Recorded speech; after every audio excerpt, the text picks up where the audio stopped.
Hi! So today we're going to be working on rolling a ball with proper technique. All you're going to need is a ball. You can use whatever size you prefer. I recommend going just a little bit bigger. You're going to need some bubbles and a box with some nails inside as a source of sound. You can use a cone if you have that on hand as well. Let's get into it. You want to make sure that your bubbles and your box of nails are not too far away from each other. You then want your dominant foot to be placed in front of the bubbles while your non-dominant is placed behind. The bubbles should be in between the dominant and non-dominant foot.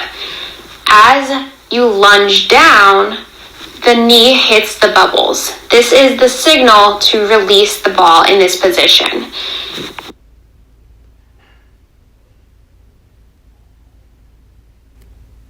The ball is going to come back and hit the dominant kneecap to make sure that it's going to go in a straight line and hit our target.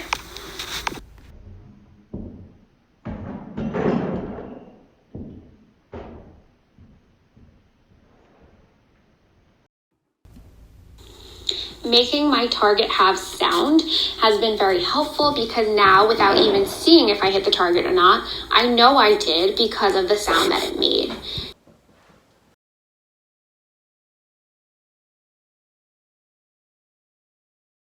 If this task becomes too easy, we can make it more challenging by placing the bubbles and the box of nails further away from each other.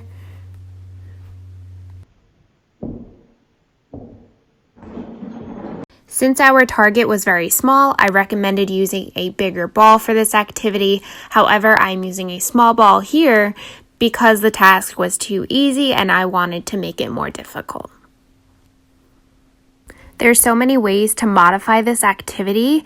You can take away targets, you can make bigger targets, smaller, and continue to make it more challenging.